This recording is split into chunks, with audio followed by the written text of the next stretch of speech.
Welcome to Homeless to Millionaire. My name is Daniel Freeman. I'm your host, and I'm here with Colin Hobbs. Say hi, Colin. Hello, um, also known as Cee Dozey. That's my artist name. Cee Dozey. We have him in here today, and we're going to be talking about music for the most part. Of course, this is Homeless to Millionaire, so we'll talk about other things and our experiences with everything. But let's just get down to the questions for today. Um, for to start, uh, what age did you start making music, man? I say the process and the craft the process besides the craft being started was like senior year in my boys' garage. Um, I was kind of like the source of entertainment, so I'd freestyle for the guys. I'd like sing along the songs to the guys. Like next thing I was be at parties and I just freestyle in my boys' girlfriend's car, and like we'd be like turning up doing that. And I noticed like my friend Roy, like he made his first song, so I was like, oh, like maybe I could do the same. I didn't understand like the weight of what it took to be a musician. I just wanted to give it a shot. And I made my first song, and the delivery was off, the cadence was off, the vibe was off, and like a bunch of people listened to it in my hometown, and I received a lot of like critique, but I also received a lot of like support. Um, but I think like the biggest thing was like everything was like test drive for me. Um, until I got my own microphone, and like me and my friend Lucas, who's my recording engineer, he taught me how to sing. He taught me more about cadence structure, and we kind of worked together. Even though it wasn't perfect, it was um, there was major progress. And I remember my first song was called Daddy, that like was like, oh, he could like actually do this, he's got potential. And it wasn't even like the bars were cool, but like if I would have redone Daddy today, it would be a way better song than it was when I first made it. Yeah. Like it was one of those things where it's like um what was it when I made it, still the delivery wasn't good. The cadence was good, but I just did low tone singing, a little bit of auto tune, and it goes like pussy wet like water. I'm balls deep, doing drugs with your daughter.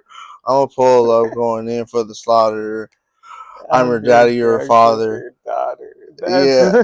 that's So it was like, wild. yeah, dude, everyone fucked with that song, bro. And then I remember I made my song Way Up, and Way Up got mixed by this dude named Hish, who signed to Empire, and that sounded like industry quality. I remember before my boy Omar died, he was like, "You finally sound industry quality," and I was still having struggles with like with cadence but my delivery was starting to get better, and like I really had to practice for years before I actually like didn't deal with being off. And like sometimes even when I catch up with myself being off, I just scratch the whole concept entirely. Like and but for the most part now, I don't like I obsess with being on beat. You know what I mean? I obsess with Yeah. like perfecting my craft, because I've gotten to the point where like now the singing has to be perfect. Like everything has to be perfect in my eyes. I mean, there's no such thing as perfect, but um, there's such thing as like passing, and there's such thing as like, okay, this is a hit. You know? Yeah, yeah. And I understand how the process goes because, like I've made music with you too.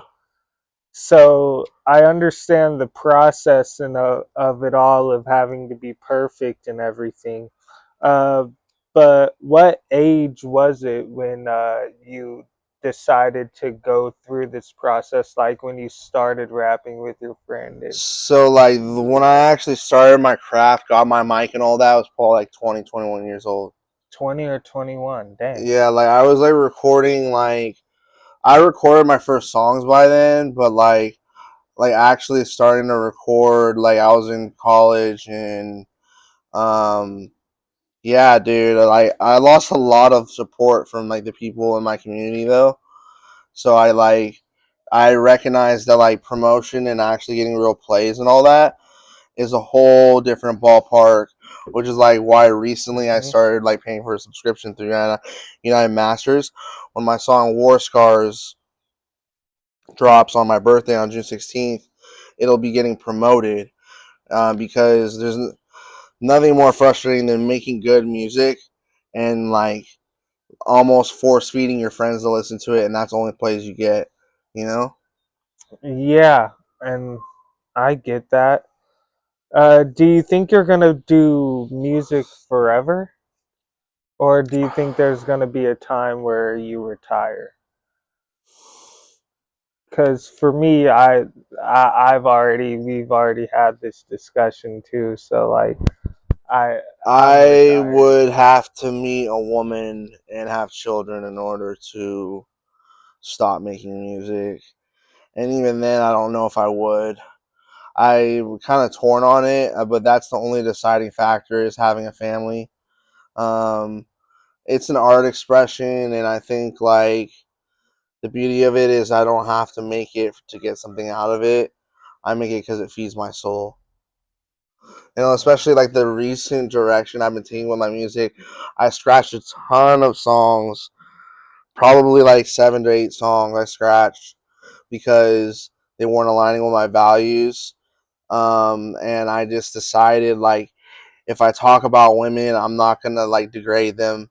If I talk about my story, I'm not gonna like embrace using drugs or alcohol. It's gonna be a message. So I kind of transitioned into like K dot mode, and like I want everything I do to have purpose and to be in alignment with the Most High. I get that, man. That's beautiful to hear that you actually care about what you're putting out into the world and in the ears of others. You know, Because that's the thing about it, man. that's Is why I stopped. But sorry, continue. no, you're good. That's the thing about it is like what you speak into this world that says the tongue is an evil. Um, is a very powerful evil. So what you speak into this world brings life and brings energy. So if you're degrading women or you're talking about drugs and all that, like you're not just speaking life over yourself with that. You're pouring that into people. And like I remember there was my song "Think About Me," one of my biggest songs on my first project that I scratched, but I dropped it. It was called "Heads or Tails: A Gemini Story."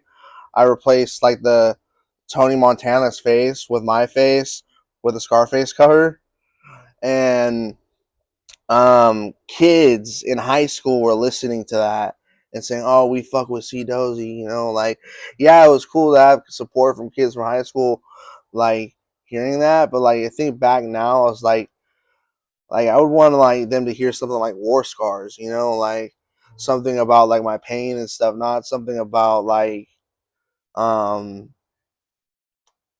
all about Violence. me that's like not the resemblance of who I truly am, you know? I think that's part of your art though. To you got to show all facets of yourself. Like it's understandable to say like I want to show better and do better, and I want somebody else to like see the good part instead of all of this drugs, fucking this bitch. I got in the fight with your boy. You ain't shit.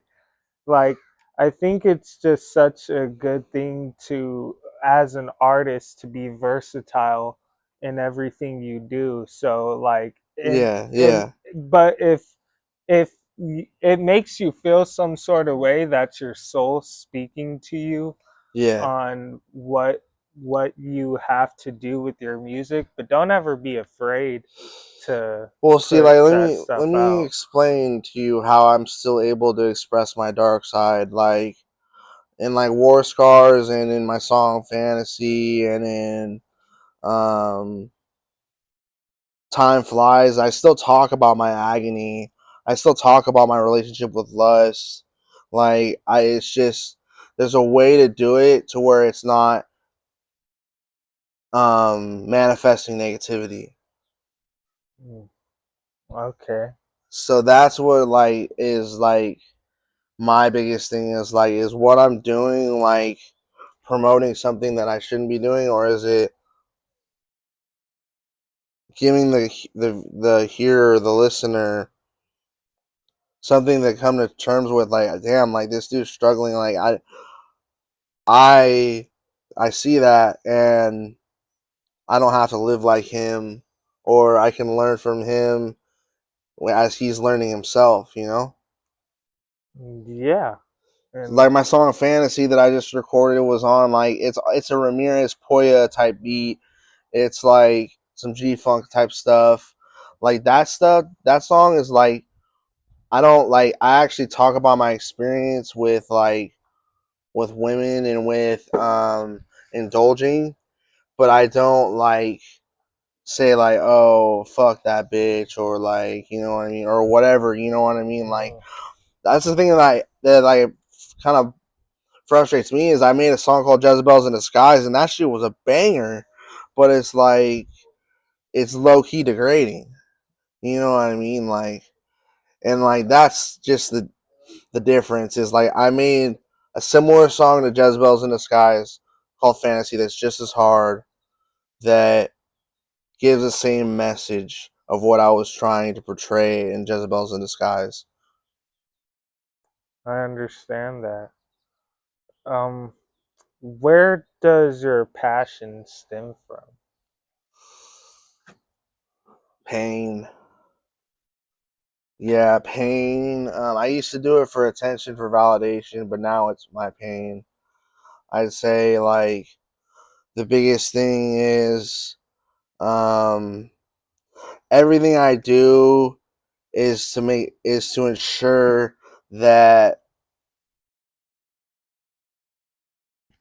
everything that happened to me, everything that's going to happen to me, that triggers the pain body, that triggers the trauma, wasn't for no reason. You know what I mean? And like that's like at least like the lane that I'm taking now is the lane I want to take with my career, like in general, like getting a degree and all that. But I would say pain for sure.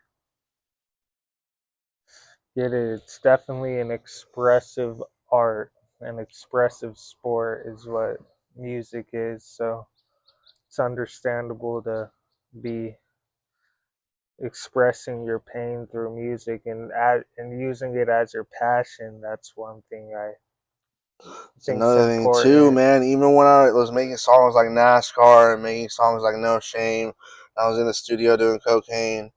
Like I'm still expressing that pain, just in a different way. Speaking of drug use, how does your music affect your battle with addiction? Whoa, that's a great question, dude. I say I'm at war with myself, dude, because I was literally talking to the therapist the other day. Like, I don't know if I'm gonna stay in San Diego.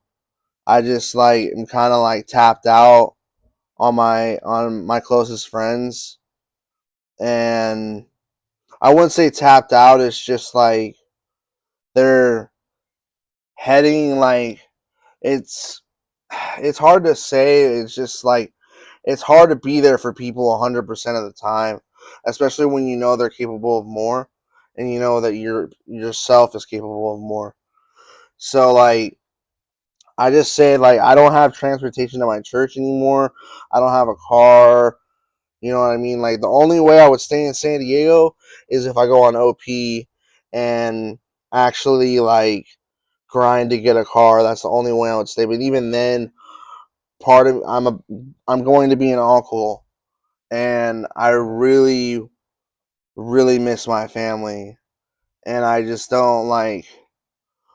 I don't know what the future like holds with drug usage and all that. Like I know like that I am very destructive when it comes to my drug usage. I understand that. But at the same time, like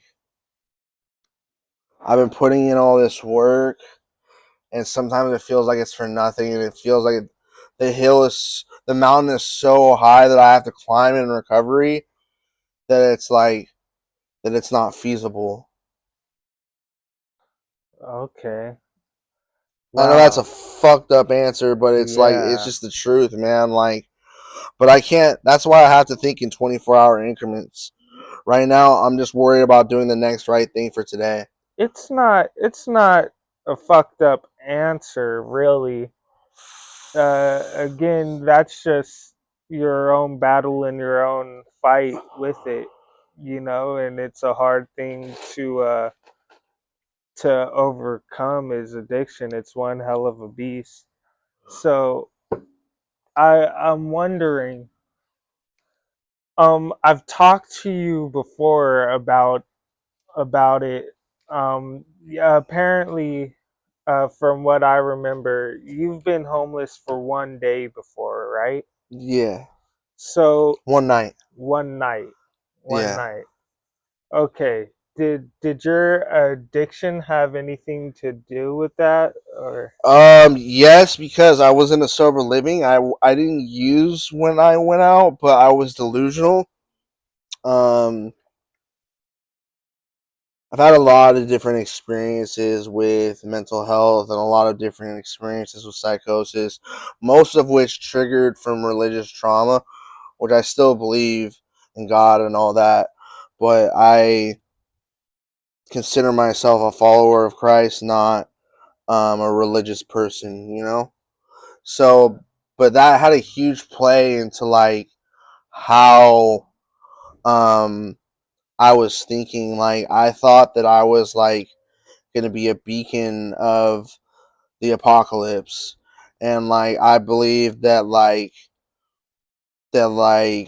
basically during this specific event, which there's been multiple, I'm just going to like this one. I was like walking through the streets. Like, well, at first I thought like certain people from my hometown were gonna pick me up, and like we were gonna like go on this like fantastic voyage almost that I didn't even know how to scope out, but I believe they had it understood. You know what I mean? Because I lied to myself in my head, but no one came. I told them to leave me at Taco Bell. My phone was off. It was dead. So it was a really fucked up situation. And I ended up walking away from the Taco Bell and walked to this government site. And I believe that Queen Elizabeth was sending, when she was alive, was sending a Yeah. plane to pick me up to be a part of like the elite, and like that there was a roadmap for what I was going to do um, in that experience, you know what I mean, until the return of Christ. So, like, this is what I believed, and I believed that I had power. I believed, like, a lot of things of which, like, I can't even, like, talk about right here. But one thing I will say is that, like, the government did show up when they saw me on their cameras, and Fuck. they pulled up in their cars, and they never got out. They never did anything to me. They knew I was going through it, but they definitely flashed their lights at me, and I was like thinking in my head like I walked up to them. I was like, "Are you guys picking me up or like what?" But I was too skeptical to go too close. I thought they might hurt me. So like eventually I walked away, and by this time my foot was blistering, and I ended up like my my shoe ended up falling apart, and I was like started crying and like hearing voices, a bunch of different people I knew in my head, and like I thought I could summon them to pick me up from this. I believe it was like Sean West, like at the Sean time. West. Who's It, Sean West? Sean West. It's in Uh, Fresno streets. oh, You know what I okay, mean? Like, okay. so yeah, I remember I recognized like I have to find my way back to my sober living because at this point like it's not connecting. You know what I mean? I believe they were abandoning me. So I walked back and I got close enough to where it was early in the morning and this gentleman saw that I was struggling. He brought me out some food to eat and some blessings from God. And he said, like, do you need a ride somewhere? And I told him like, where the sober living was, or I gave him my dad's number, something of that sort. And he said, just letting you know, I'm strapped.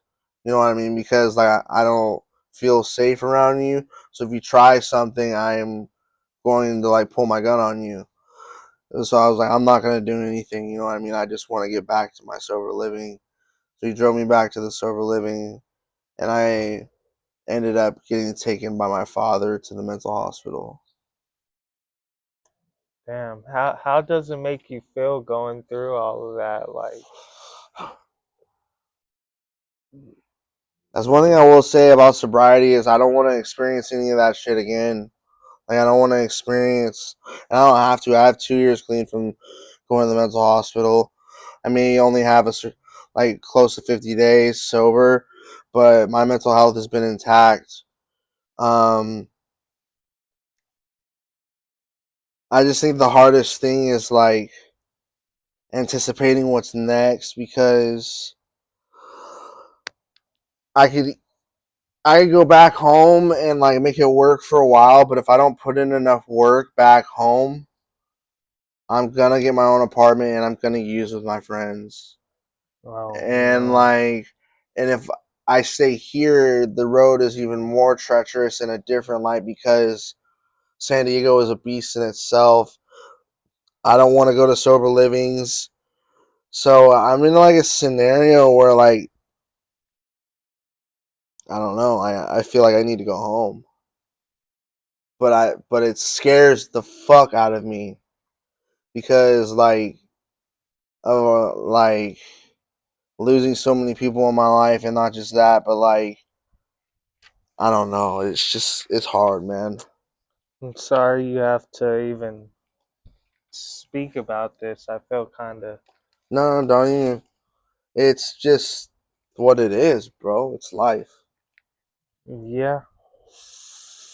So, well, are there any upcoming projects that you're working on as an artist? Well, I'm just working on singles. I have my song War Scars. I have my song 77. I have my song Time Flies. I have my song Panoramic Views. I have my song Chosen, and I have my song Fantasy. So I'll go into each of those. Time Flies is kind of similar to War Scars in the sense of like time flying when you're using, and then um, War Scars is kind of self-explanatory. It's just like the scars on the bags on my face from the drugs, and the scars in my heart, in my soul. Um, Panoramic Views is a similar song. It's more so about like being in like having a good view and being in SoCal.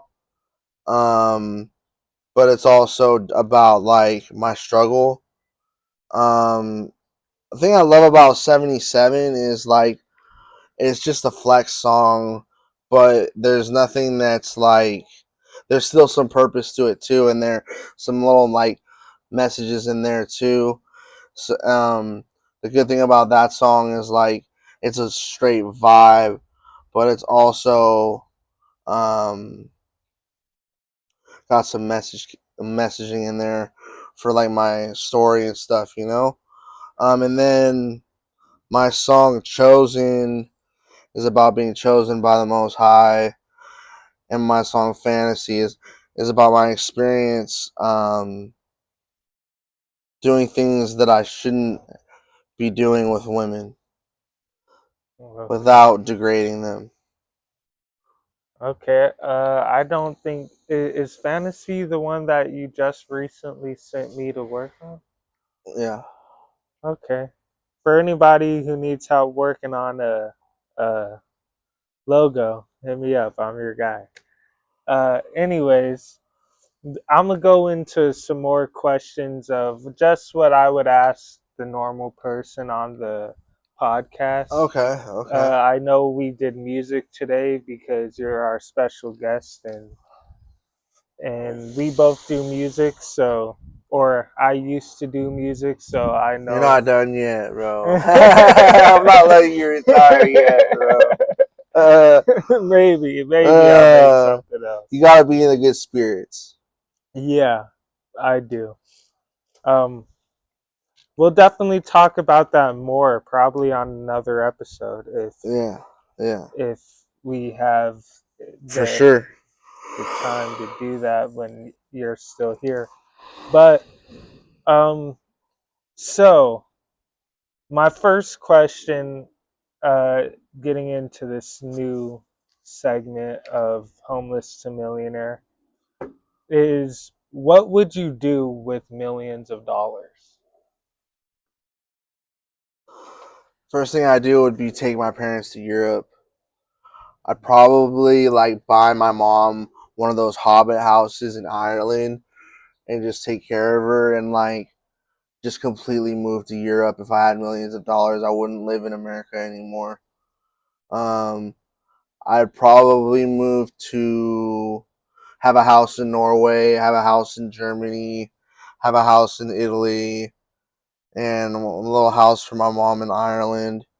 Um, I think I would start dual diagnosis facilities, and I would invest into the mission for Christ. Um, that's what I would do. But I would first and foremost, like if I had enough money, like one of my goals is to travel Europe, particularly going to Germany, Italy, France, the UK, Norway, and Sweden, Denmark. Because I'm Scandinavian, I'm half Scandinavian, so I'd Oh, want to visit Scandinavia. But um, I really want to go to Germany and Italy. Just something about those places. A lot to do with the so food. oh, A lot to do with nice. the food, you know. But yeah, just something about like authentic food that's like natural. It's made in like mills.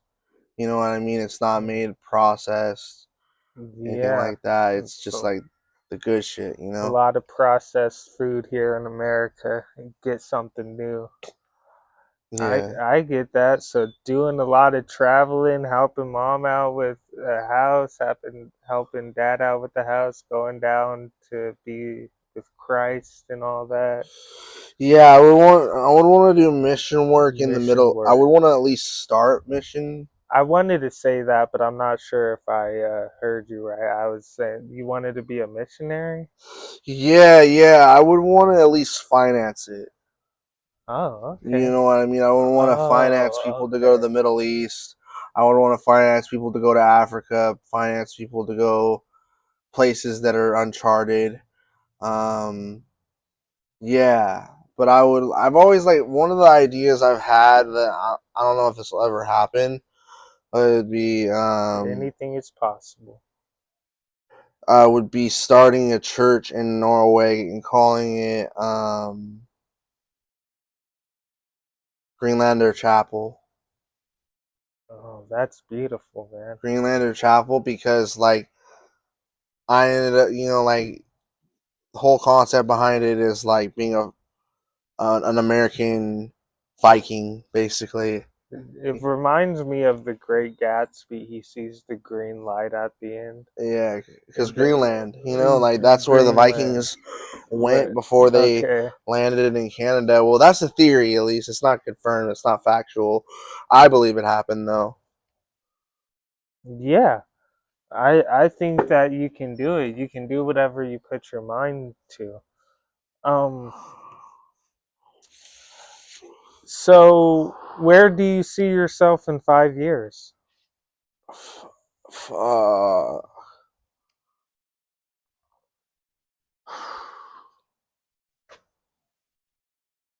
You don't have to answer the question if you don't want to. Just it really just depends on where my heart, because my heart is like torn between putting in the work and between just seeking instant gratification, to be real. And like, but I know that like if I continue to do the next right indicated step, that I would be starting my career. I would be well into my career with my education done, and hopefully meet somebody and start a family. That's really like the only like things that I like that I want deep down.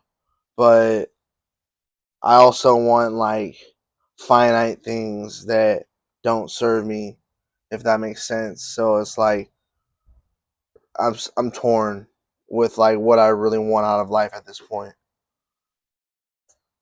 okay. I'm sorry to hear that, man. I think you're gonna get to that girl and you're gonna get to that family. Yeah. You're going to you're gonna suffice, bro. So if that's the right word, I'm not sure if that's the right word, but I just can't okay. think in a futuristic lens. And it's Yeah. hard when you miss your family and like, but that just because I go back home doesn't mean I have to use. It's choice. Yeah. Speaking of using, this one is uh pretty much for people who smoke weed. So do you think you need to quit weed to be successful?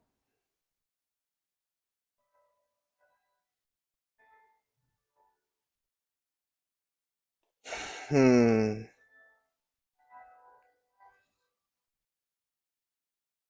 Yes. I'm gonna say yes because it's caused me to go to the mental hospital multiple times. Oh. I hate the answer, Yeah, but me too. I hate the answer. I hate the fucking answer I with all fucking my heart.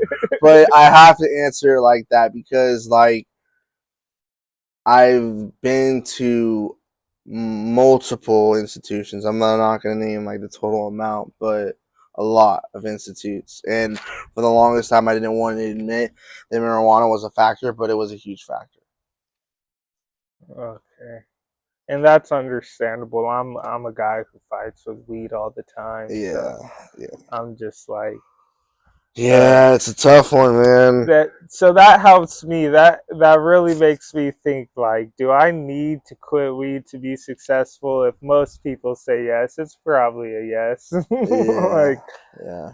um It's a so shit sandwich no matter what, but sometimes shit sandwiches really got little specks of fruit in it, you know?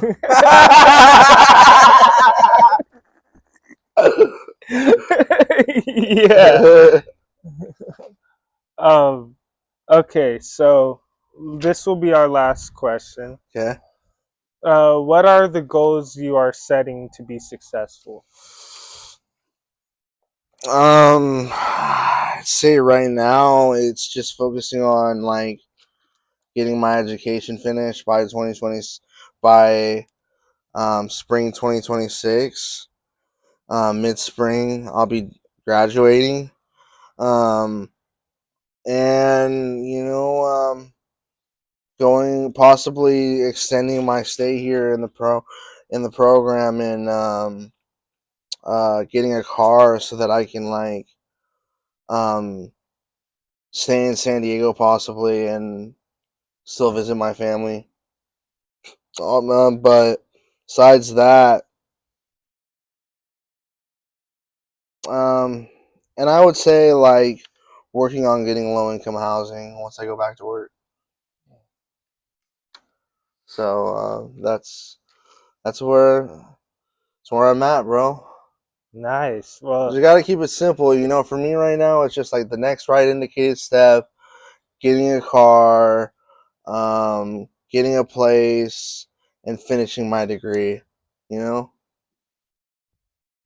that those are amazing steps to be taken, and I think you're gonna do them, man. You already know what you're gonna do. Like Yeah, at the beginning of the podcast, you said you were pretty torn, but you just explained everything you need to do to succeed right there. So yeah, finish school, look into income housing, get your job going, stay in San Diego, do all that stuff, and like get a car to visit your mom and dad. That should be the first thing on your list so you can not be so homesick, you know? yeah, Or I'm not sure what should be the first thing on your list, but yeah.